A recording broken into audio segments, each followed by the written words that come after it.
يا إله الكون وناصرنا من غيرك قلت حيلتنا بك يا الله تعلقنا بك يا الله يا إله الكون وناصرنا من غيرك قلت حيلتنا بك يا الله تعلقنا.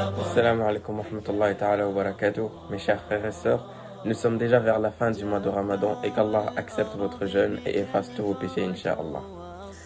Comme suite aux épisodes précédents sur le thème de mon prédicateur préféré, nous avons eu l'occasion de parler de certains prédicateurs tels que le docteur Zakir Naik, Ahmed Didat et Rachid El-Jay. Et aujourd'hui, Inch'Allah, nous allons prendre connaissance d'un autre prédicateur qui s'appelle Mohamed Bajarafil. Qasim Mohamed Bajarafil, communément appelé Mohamed Bajarafil, est né le 25 mars 1978 à Moroni, aux Comores, et est un théologien, linguiste, essayiste et imam franco-comorien. Il est secrétaire général du Conseil théologique musulman de France et a été initié au soufisme dans le cadre familial. Imam de plusieurs mosquées en France, il est venu dans ce pays pour ses études supérieures et s'est installé à Camps-la-Ville en Seine-et-Marne où il est désigné imam la même année. Il obtient à l'université Paris 7 Diderot, où il est exclusivement formé, un DEUG, qui veut dire diplôme d'études universitaires supérieures en lettres modernes, une licence et une maîtrise en sciences du langage, ainsi qu'un diplôme de 3e cycle, progressivement remplacé par le master, et enfin un doctorat en linguistique. De plus, il est l'auteur de plusieurs articles et poèmes publiés dans différents médias, notamment comoriens. Comme les réunions précédentes, je vous ai sélectionné quelques vidéos qui expliquent divers concepts en ce qui concerne notre religion. La première vidéo parle de la femme et de l'héritage. Je vous laisse avec ce court-métrage. L'héritage en islam ne se prête pas trop à la modernité. La femme n'obtient pas la même parité avec l'homme. Pourquoi? Ah ben ma soeur, là je suis pas d'accord avec vous. Mais je pense que c'est une sœur, c'est pas un frère qui a posé cette question. Parce que lui, il doit s'appuyer sur le verset les Zakari mithlu hadhi al-unsayayn. Le garçon hérite de 2 fois ce dont hérite la femme. Wallahi. C'est qu'en fait, ça c'est un de nos problèmes. C'est que nous n'avons pas du tout, encore une fois, compris c'est quoi la sharia. Sachez, chères sœurs, que l'islam de ce point de vue-là est largement en avance comparé à toutes les législations du monde. Sachez une chose, c'est qu'avant l'islam, la femme, elle n'avait pas droit à l'héritage, elle était héritée. Je ne sais pas si vous voyez le problème. Elle faisait partie, elle faisait partie de l'héritage. Même la mère, elle était héritée. Ses fils se mettaient devant, celui dont l'habit arrivait en premier sur la mère, c'est lui qui prenait la mère. L'islam est venu, il a supprimé tout cela. Mais mieux que cela, vous avez à peu près 30 à 36 cas d'héritage en islam. Sur les 36, vous en avez à peine 4 où l'homme hérite plus que la femme. Sur les 30, la femme hérite soit plus que l'homme, soit la même chose que l'homme, soit elle hérite et l'homme n'hérite de rien. Alors, si vous dites qu'il n'y a pas modernité, là il y a un problème. Pourquoi l'homme hérite-t-il du double de la femme? Pour une raison simple. Ma chère sœur, ce dont tu hérites, c'est pour toi. Ce dont moi j'hérite, c'est pour ma femme. Il y a un problème ou pas?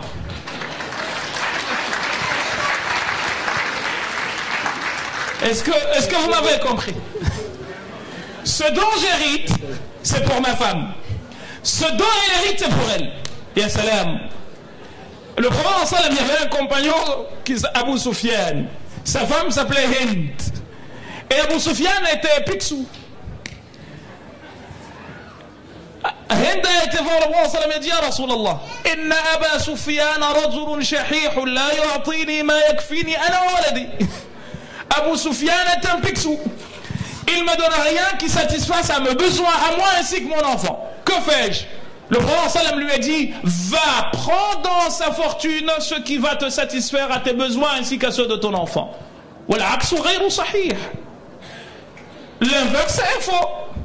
Donc moi je prends 2 parce que ma femme va venir piquer. Et toi tu prends tout seul parce que ton mari n'y aura pas droit. Qui gagne? Vous ou moi? C'est pas ça du tout. La prochaine vidéo parle de l'alcool et du porc, qui sont d'ailleurs interdits en islam.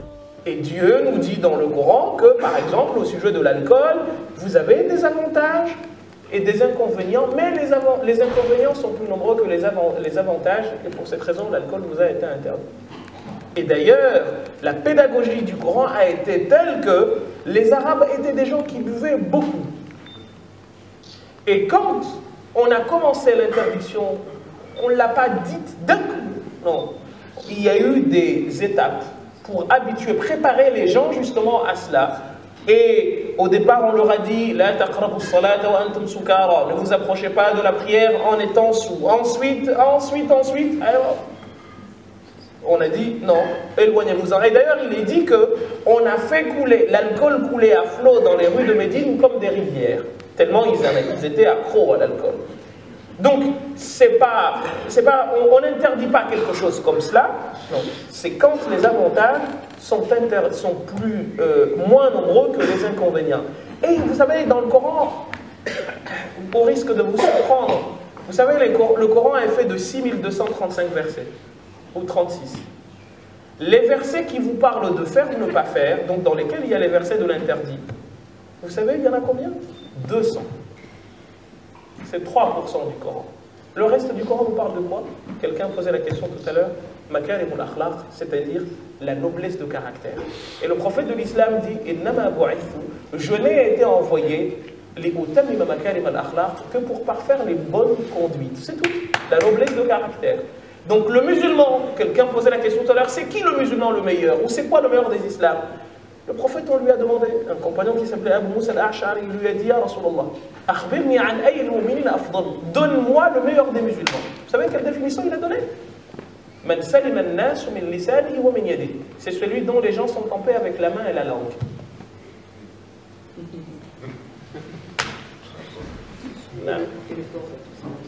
Alors, le porc également, pour des études scientifiques qui sont encore d'aujourd'hui, il est dit que le porc est un animal, entre guillemets, parasite. C'est-à-dire quoi? C'est un animal qui est là pour nettoyer les parasites qui se trouvent dans l'environnement. C'est la raison pour laquelle ces savants-là avancent que les maladies, d'ailleurs c'est un animal qui est proche de l'homme sur beaucoup de... Je ne suis pas scientifique, je suis linguiste, mais les lectures qui sont les miennes m'ont fait comprendre de beaucoup de scientifiques que la transmission d'une maladie du porc à l'homme est très très facile, en tout cas beaucoup plus courante, peut-être que des scientifiques dans la classe, dans la salle, pardon, j'ai l'habitude de voir mes élèves devant moi et mes étudiants, mais vont me contredire, mais c'est dans ce sens qu'encore une fois, l'interdiction de la viande porcine a été faite. Et soit dit en passant, le porc n'est pas seulement interdit chez les musulmans, chez nos frères juifs également, le porc est interdit. La troisième vidéo portera sur le prophète Mohammed et la violence. Nous savons déjà que le prophète de l'islam, Mohammed a propagé sa religion avec douceur, mais certaines personnes, majoritairement des non-croyants, pensent qu'il a utilisé l'épée pour faire la da'wah, ce qui est complètement faux. Je vous laisse donc avec cette vidéo. Violent. Or, le prophète sallallahu alayhi wa sallam était tout sauf une personne pouvant faire preuve de violence. Et j'en veux pour preuve un hadith que tout le monde connaît d'un compagnon du prophète sallallahu alayhi wa sallam qui était à la base juif. Et c'est lui-même qui recueille le hadith. Qui est venu un jour et qui a trouvé le prophète sallallahu alayhi wa sallam assis avec les gens. Et le prophète était entouré de ses compagnons, dont Omar ibn al-Khattab et d'autres. Quelqu'un aussitôt vient et dit au prophète sallallahu alayhi wa sallam, il y a eu une sécheresse qui a frappé tel groupe, ou plutôt tel village ou telle communauté, telle tribu. Le prophète sallallahu alayhi wa sallam n'avait pas les moyens de lui donner de l'argent pour que cette personne aille porter secours à ces gens-là. Qu'est-ce qui va se passer, chers frères et sœurs? Eh bien, le prophète, comme c'était son habitude, il va se lever et il va demander à l'assistance que quelqu'un lui prête de l'argent pour qu'il vienne au secours de cette tribu. Ce monsieur, Ibn Sa'd, va se lever et dire au prophète sallallahu alayhi wa sallam, moi. Et nous avons là la preuve que le prophète sallallahu alayhi wa sallam ainsi que ses compagnons s'asseyaient avec des juifs, des chrétiens et des personnes qui n'avaient pas de religion.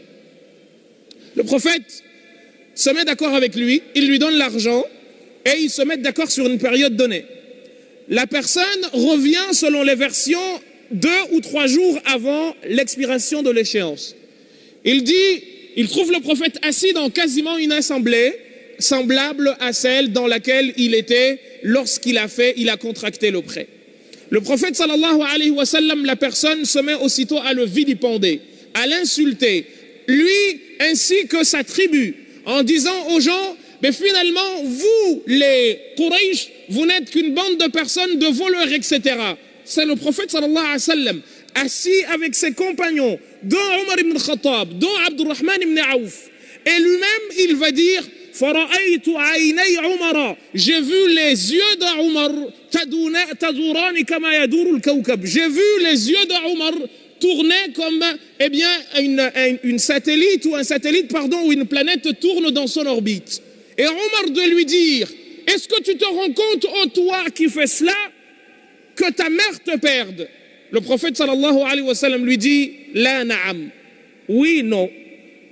Qu'est-ce que ça peut avoir comme sens? Le prophète sallallahu alayhi wa sallam, qui avait la possibilité de laisser Omar ibn Khattab s'occuper de lui, et Omar ibn Khattab était un géant qui mesurait à peu près 2 mètres. Il aurait pu lui dire, vas-y, occupe-toi de lui. Non, il lui dit, oui, non. Lui et moi avions besoin d'autre chose que ce que tu viens de faire.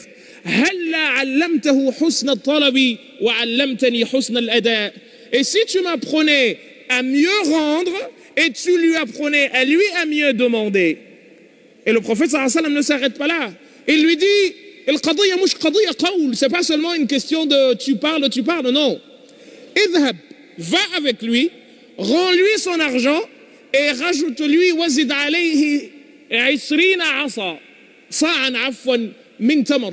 Rajoute-lui l'équivalent de 20 kilos de dattes. Lima rawa'atahu, parce que tu lui as fait peur. Omar ibn Khattab, il part avec lui, il lui a remboursé l'argent et il se met à peser les kilos de dattes pour le rembourser. Là, il lui dit, Ibn Sana'a lui dit, mais tu sais ce que tu fais là? Il lui dit, oui, qu'est-ce qui se passe? Il lui dit, est-ce que tu sais qui je suis? L'autre lui dit, non, je ne sais pas. Omar lui dit, je ne sais pas. Il lui dit, moi je suis le Ibn Sa'na. Il lui dit, le juif là, le rabbin? Il lui dit oui. Et là, il a voulu le finir encore davantage. Il lui dit, oh, attends, 2 secondes. En fait, ce prophète-là, Muhammad sallallahu alayhi wa sallam, j'ai suivi les traces du messager ou du prophète attendu. J'ai vu que toutes les descriptions du messager attendu étaient en lui sauf 2. Lesquelles sont-elles? Il dit, plus tu lui fais de la violence, plus il se montre doux. Et plus tu lui manques, tu es injuste à son endroit, plus il est juste à ton endroit. Et là, Omar lui dit, alors, il lui dit, Ushhiduka annahu la ilaha illallah wa anna Muhammadan Rasulullah. Je te prends un témoin que j'atteste que nul ne mérite d'être adoré à part Allah et que Muhammad est son messager. Alors, finalement, la dernière vidéo portera sur qu'est-ce que la charia. Donc, l'islam, chers amis, en tant que foi, en tant que religion, ne peut être qu'amour. Et là-dessus, j'ai envie de dire, il y a tellement de choses à dire. Mais si vous me permettez, je vais vous raconter 2 récits prophétiques, d'une beauté, de mon point de vue, incroyable. Le premier est celui qui raconte qu'une expédition de compagnons de prophète est arrivée dans un endroit, et dans cet endroit, l'expédition trouve que, bien, qu'est-ce qui se passe? On dit, il y a un souci, on a pris des prisonniers, et parmi les prisonniers, il y avait un homme qui dit, moi je ne suis pas de cette cité contre laquelle vous êtes venus combattre, mais je suis venu ici déclarer la flamme, comme diraient les dramaturges, déclarer ma flamme à une femme de cette contrée. Alors laissez-moi la lui déclarer, et ensuite prenez-moi et tuez-moi si vous le voulez. Les compagnons accède à cette requête et une fois qu'il a fait de très beaux vers et déclaré sa flamme à cette femme, il est parti, ils l'ont tué. La femme à qui on venait à l'instant de déclarer la flamme est partie s'allonger à côté de la personne et elle a poussé 2 grands cris et elle est morte également. Et le hadith dit que les compagnons ont raconté ça au prophète. Et quelle a été sa réponse? Il leur dit « Alam yakun fikum rajulun rahim » N'y avait-il pas parmi vous quelqu'un de miséricordieux pour laisser cet amour se perpétrer? Parce que l'amour est beau. Et Allah subhanahu wa ta'ala, d'ailleurs, un de ses attributs de ses 99 noms, c'est El-Wadoud, El-Woud. C'est l'amour. Et d'ailleurs, il dit de ceux qu'il aime, Sayaj'alu lahumur rahman wudda. Dieu va leur donner de l'amour, en fait. Et donc, on ne peut pas être croyant sans s'inscrire dans cet esprit d'amour. Ça, c'est le premier récit. L'autre récit, c'est le prophète, sallallahu alayhi wa sallam, qui, un jour, voit sa belle-sœur, la belle-sœur de Ummuna Khadija, la sœur de Ummuna Khadija, notre mère, Khadija. Le prophète sallam, il est recueilli dans pas mal de récits que quand il la voyait, sa belle-sœur, il se levait et il étalait son écharpe pour que la sœur de son amour, de son premier amour, s'assoit. Alors il y en a même, alors les versions ne sont pas exactes, hein, mais qui nous disent que quand il est arrivé à la Mecque, il aurait planté une tente sur la tombe de Khadija. Lui-même, c'était une boule d'amour. Lorsque, à Uhud, il se fait fracasser la tête, la mâchoire cassée, ensanglanté à un point tel qu'on avait du mal à distinguer son visage, on est venu lui dire « Ya Rasulallah, ô toi, messager de Dieu, prie Dieu contre eux !» Il leur dit quoi? « Je n'ai pas été envoyé médisant, maudissant, insultant. Allahumma hdi qawmi fa innahum la ya'lamoun. Seigneur, guide ma communauté, parce que s'ils me font cela, c'est parce qu'ils ne connaissent pas, ils ne comprennent pas. » Est-ce qu'on veut un amour au-delà de ça? On nous dit également, dans les traditions, que lorsqu'il a été lapidé à Taïf, en l'an 10 de l'Hégire, il est parti se mettre au pied d'un arbre. Et le visage ensanglanté, un garçon qui s'appelait Addas a été envoyé par ses 2 maîtres pour lui donner à boire et un peu de date. Le prophète, prenant la date et l'eau pour l'emmener à sa bouche, il dit « Bismillahirrahmanirrahim, Alhamdulillahi Rabbil Alamin » Et là, Addas lui dit « Ahadha yuqalu fi hadhihi al-biq'a » Est-ce qu'on dit des choses comme ça dans un endroit comme celui-ci, polythéiste? Le prophète lui dit « Min ayna ant » D'où es-tu?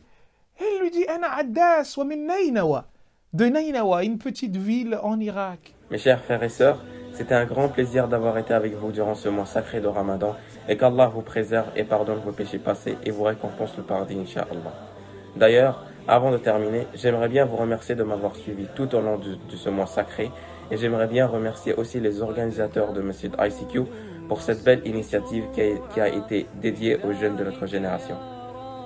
J'espère que vous avez appris un peu plus sur les différents prédicateurs que je vous ai présentés et je vous souhaite finalement une bonne fin de Ramadan et Aïd Mubarak.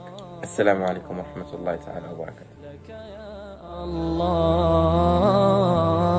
والشام آيات الكشام بهضابك عز الإسلام خسئ الظلال وما داموا بك يا الله